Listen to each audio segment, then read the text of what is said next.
In this video, we're going to talk about first hop redundancy protocols in general, and then specifically hot standby router protocol, or HSRP. So the purpose of a first hop redundancy protocol is to provide gateway redundancy. When a host needs to get off of its subnet or needs to communicate with something off of its own network, it needs a default gateway. And most often we can assign only one default gateway. So 192.168.1.10 is the IP address of this host.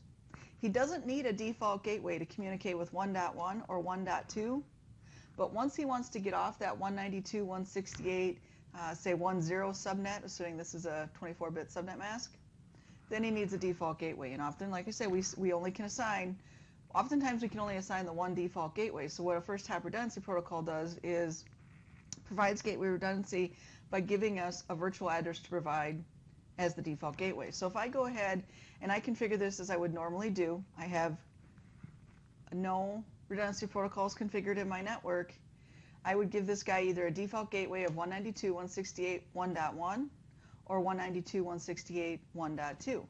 Fine, that makes sense.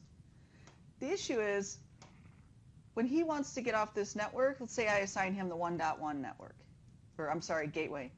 So he gets the 192.168. That means all of his traffic, when he wants to get to 10.10.1.1, is going to go this way.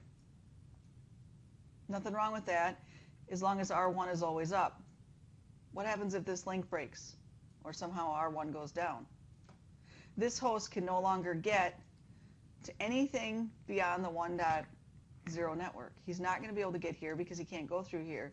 And he's configured to say the way that you get off that network is to go through 1.1. When 1.1 is not available, this host can't get off its own network, the 1.0 network. It's not going to automatically go that way. And so that's what our redundancy protocols are going to do for us. It's going to provide us a mechanism so that if our default gateway, our physical default gateway goes down, we can go the other way. And I'll explain each one at some point here. So let's look at our three major first hop redundancy protocols: hot standby router protocol, virtual router redundancy protocol, and gateway load balancing protocol. So HSRP is Cisco proprietary, and it uses the concept of an active and standby router. Virtual router redundancy protocol is an IEEE standard-based redundancy protocol. It uses the concept of having one master and one or more backups. And then lastly, gateway load balancing protocol is Cisco proprietary, and what it brings to the table is inherent load balancing. We can provide some load balancing. By default, we don't necessarily have load balancing within a group with HSRP or VRRP. We can provide some load balancing, although not as finely tuned as GLBP, but we can provide some load balancing by the use of multiple groups, which will make a little more sense when we go through and configure these two guys. But what gateway load balancing brings to the table is that it has some inherent load balancing tools in it without having to create all the groups. So let's talk about HSRP specifically. We've already talked about redundancy protocols in general. Now let's discuss HSRP. So HSRP has three router types: active, standby, and virtual. The active router is the actual physical device that forwards packets. Those will be the packets that are sent to the virtual router, which is just a combination of an IP address that you configure and a dynamically configured MAC address. The router in the topology with the highest priority or the highest IP address becomes the active router. If my priorities are all the same, so first thing HSRP will do is look at priority, who has the best priority. If there is one router in the topology or in the standby group that has the best priority or has a higher priority than the others, it'll become the active router. If there isn't one and all the default priorities are the same, then the router with the highest IP address. And when I talk about router, that could be, whether I talk about HSRP or VRRP, that could be a physical router or a multi-layer switch.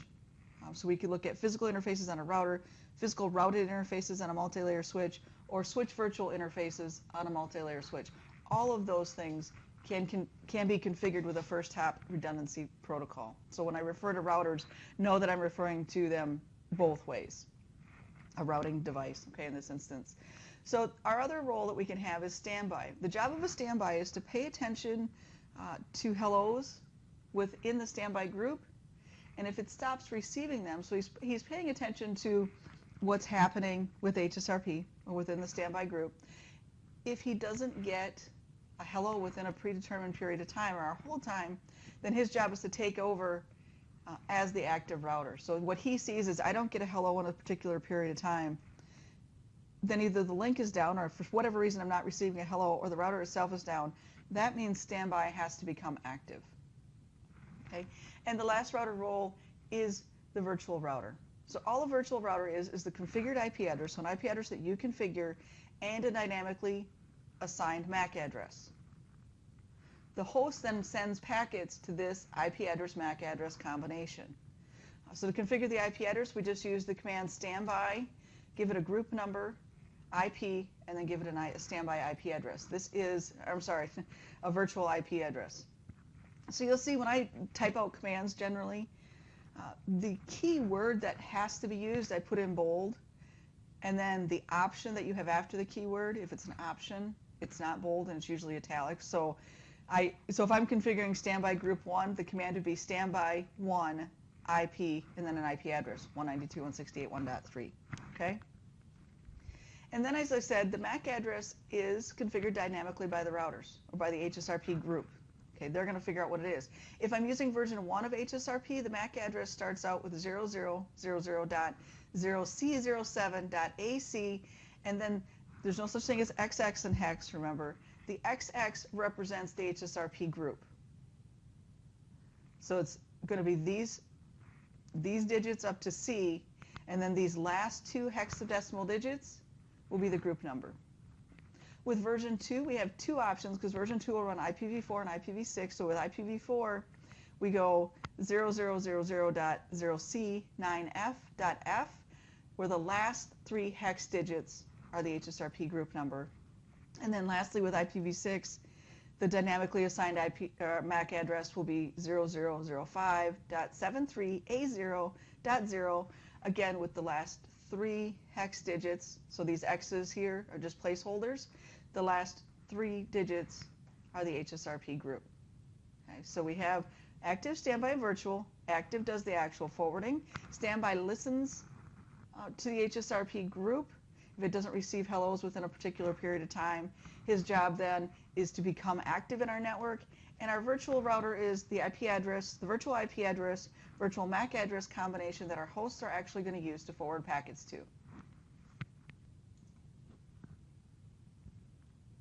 All right, so now let's look at this a little bit more closely.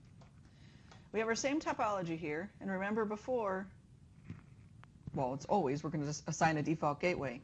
But without our first hop redundancy protocol, we choose one of these addresses, either the 192.168.1.1 or the 192.168.1.2 to be our default gateway for our hosts on the 1.0 network. Now what I want to do, how does that look different if I configure HSRP or a first hop redundancy protocol? What I'm going to do is, let me get my pen out here, or my pen tool. I think I just disabled it. There we go. Sorry. Now what I do is I create a virtual router, right, and I give it an IP address. Let's call it 1.3. So he'll be 192.168.1. And he's going to be 1.3, right? He'll dynamically be assigned a MAC address. So now this guy is our virtual router. Sorry for my drawings. He doesn't really exist, so I didn't want to make him a perfect little router looking thing because he doesn't exist. But what he does do now is, now when I assign my default gateway on my host, my default gateway will be 1.3. So now anything that is sent to 1.3, the virtual IP, with the virtual MAC combination will get sent through the active router. We don't know right now which one of these is the active router in our topology. We haven't really configured anything. Okay? But now what happens is it's destined for here, and whichever router is active, that's the direction it will go. So let's say this guy becomes our active router, and that's great because that works with our previous scenario, right? If our default gateway was 1.1, it would be sent that way. Now we've configured, let's say we've configured HSRP, we have our virtual router, so now our default gateway is 1.3. This guy has won the election, R1, he's the active router. Now if R1 goes down in this scenario, R2 becomes active. He immediately goes from standby to active, because we only have 2 routers. If we have multiple routers, it'd be an election when the standby guy goes down. But standby is not going down anyway, so he's active. He's originally active. He's originally standby. When R1 goes down, R2 becomes active. The host doesn't know anything. He's just going to send to 1.3. And now that this guy is the forwarder, R2 is the forwarder for the network, the packet's just going to go through R2, right? So that's the purpose of our first hop redundancy protocol. And in particular, we're talking about HSRP right now, but both of them are going to function the same, HSRP or VRRP. It says, okay, I don't have to assign a physical default gateway. I can assign a virtual default gateway. And then when my active router goes down, my standby router takes over. My packets are still sent to 1.3 regardless of which router is active. My host doesn't care. So my host doesn't notice anything, and now my packets just go the other direction. So in order for this election process to occur, HSRP has some states. We have the initial state, which means HSRP isn't really running. It's basically waiting for something to start the process, like a configuration change or something. Then we move into learning state, which basically is just waiting to learn the virtual IP. He doesn't know the virtual IP yet in the HSRP group, so he's waiting to hear from the active router. What is that virtual IP? And we move into listen state. At listen state, it has learned the virtual IP, but it hasn't transitioned to standby or active, so it hasn't become either of those. Speak has the virtual IP and is participating in the HSRP election. So at speak state, he's proactively participating in that election process, and we'll see that because we're going to configure standby, and we're going to look at preemption, and we're going to see the failover happen, and we're going to see it go to speak state, and we'll talk about why it does that. And then next, we go into standby, which is just the backup to the active router. It'll become active if it stops receiving hellos from the active router, and the other state is active, which means he's going to be the forwarder for packets destined to the virtual router. Each HSRP group has only one active and one standby router. So I keep talking about these hellos. What does that mean? Hellos are sent using a multicast address. So for version 1, hellos are sent to 224.0.0.2.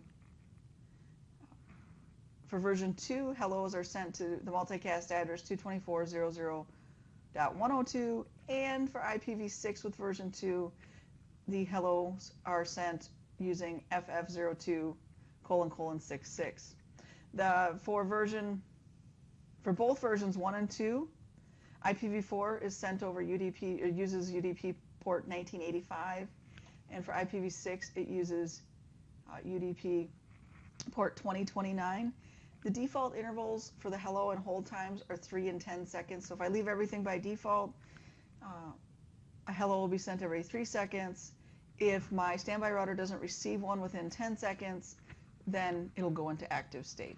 You can tune those, you can change those using the standby group number, timers, and then hello in seconds, hold in seconds.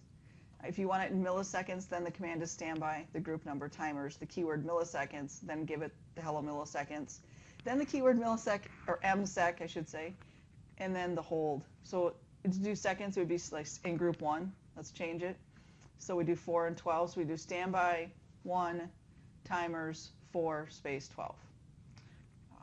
Or if I want to do 15 and 50 milliseconds, I would do standby 1, timers msec 15, msec 50. So just an example there. And what you can tune the intervals to be lower, right? So hellos would be sent more often. We would notice dead. We would notice a failure quicker. We just have to pay attention to what kind of extra load that puts on our devices and our network. So what kind of extra processing and bandwidth usage happens when we lower it. Is it affecting things? So you can lower these, of course. You can also make them higher than the defaults if you wanted. And when you lower them, it'll cause HSRP to notice a failure sooner and fail over for us.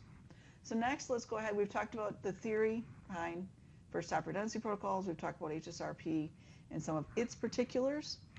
Now let's go ahead and look at how we configure it and play around with it for a little bit.